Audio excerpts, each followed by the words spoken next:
আসসালামু আলাইকুম। এখন গ্যাস বের হয়ে যায় বলবে অনেকে আপনাকে।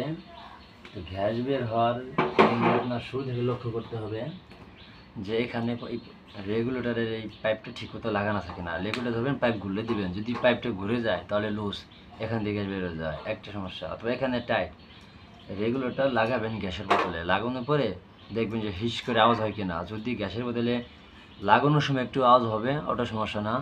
লাগানোর পরেও যদি আওয়াজ হইতেই থাকে হিস করে, তাহলে আপনার বুঝতে হবে রেগুলেটর নষ্ট, এটা নতুন লাগানো লাগবে। আবার দেখবেন যে রেগুলেটর ভালো, এই পাইপটা করে চেক দিবেন কোথাও কোনো ছিদ্র আছে কি না। চেক দেওয়ার পরে এটা এরকম কান পাততে হবে, আপনাকে কান পাতবেন আর চেক দিবেন। তাহলে গ্যাস বের হলে আপনি আওয়াজ বুঝতে পারবেন, গন্ধ পাবেন, গন্ধ পেলে লিকটা ধরতে পারবেন। সেক্ষেত্রে এই পাইপটা চেঞ্জ করতে হয়। আর এগুলো হলো যে এটা হয় না এই সমস্যাগুলো। আর এখন যা বলবো কমন সমস্যা, এটা হয় অনেকটা চুলা, সেটা হলো যে এখানে লুজ কালেকশন, এটা লুজ হয়, এটা বলা হয় এলবো। এটা এরকম একটা সিস্টেমের, এটা সব দিকে ঘুরবে কিন্তু গ্যাস বেরোবে না। এটা দুইটা পার্ট, লক্ষ্য করলে হয়তো দেখবেন। এই যে দেখছেন, এই যে একটা আর এই যে একটা, ওইটা ঘুরতেছে না কিন্তু এটা ঘুরতেছে। তো অনেকে বোঝে না, যার কারণে এখানে টেপ পেঁচে রাখে, যার ফলে ওইটাও ঘুরে, এটা ঘুরলে লুজ হয়ে যাবে অথবা এটা ফাইটে যায়।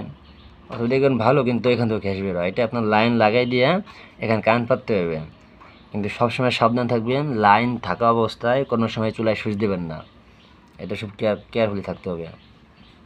সেক্ষেত্রে এগুলো নতুন লাগাইতে হবে, তবে এটা ফেলাই দিয়ে এই পাইপটা সরাসরি আপনি এই পাইপের সাথে লাগাই দিতে পারবেন, ঢুকিয়ে দিয়ে। বুঝতে পারছেন? আর অনেক সময় এই পাইপটাও জং ধরে এই জায়গার সমস্যাটা বিষয়ে লিক হয়ে যায়। তো আপনি ভালো করে দেখবেন যে এখানে লিক হয়েছে কি না। পুরোটা দেখার পরে দেখবে, অনেক সময় দেখবেন সব ঠিক আছে, এখানেও সমস্যা থাকতে পারে, এটা খুলতে হবে। এগুলো লুজ থাকলেও এখান দিয়ে আপনার গ্যাস বেরোবে, এগুলো লুজ থাকে অনেক সময়। আবার দেখবেন সব ঠিক আছে, তাও গ্যাস বের হয়ে যায়। এখানে একটা ওয়াশার আছে, এখানে এটা খুলতে হবে। খুলে দেখবেন ওয়াশারটা ওটা রাবারের, কিন্তু এত শক্ত হয়ে গেছে প্লাস্টিক, অর্থাৎ ওটা রাবারের মতো নাই, ওটা নষ্ট হয়ে গেছে, ওখান থেকে গ্যাস বের হয়ে যায়। এটা ফেলাই দিয়ে নতুন লাগাই দিতে হবে। তাহলে এগুলো করলে আপনার সমস্যার সমাধান হয়ে যাবে।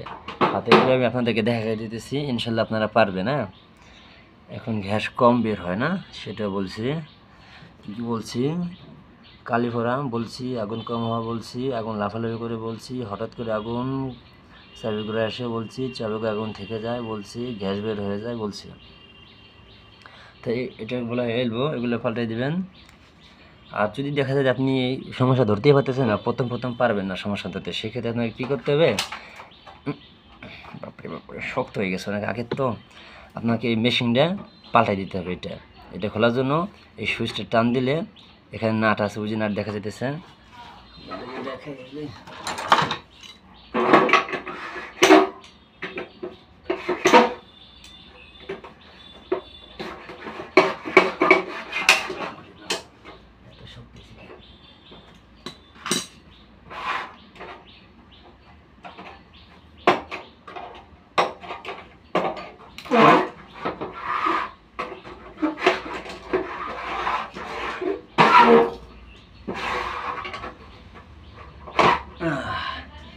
এটা হলো বাস্তব অভিজ্ঞতা। বললাম টান দিয়ে খুলে ফেলে দেবে, কিন্তু কতটা শক্ত দেখছেন। তবে সব শক্ত হয় না, মাঝে মধ্যে দু একটা ফেসে। অনেকদিন ব্যবহার করি না তো, লাইন কিসে রান্না করি, এই কারণে এত শক্ত হয়েছে। বাবা ছোটো ভাই যে আঠা লাগাই দিয়েছে, এই কারণে শক্ত। এই যে নাট, হ্যাঁ, এখান থেকে এটা খুলবেন, আগে এখান থেকে খুলে নেবেন, এই দুটো খুলে নতুন মেশিন লাগাই দেবেন। তাহলে যাবতীয় সমস্যার সমাধান হয়ে যাবে, নতুন মেশিন লাগাই দেবে। বুঝতে পারছেন? কিন্তু লাভ কম হবে। এই জন্য আগে চেষ্টা করতে হবে আপনাকে চুলাটা ঠিক করার জন্য। বুঝতে পারছেন? তাহলে একটা চুলার যাবতীয় মোটামুটি যা বলেছি আপনারা পারবেন যদি এই কাজগুলো জানেন। আর এখন আপনাকে নাম বলে দেব, এটা পরের ভিডিওতে বলতেছি।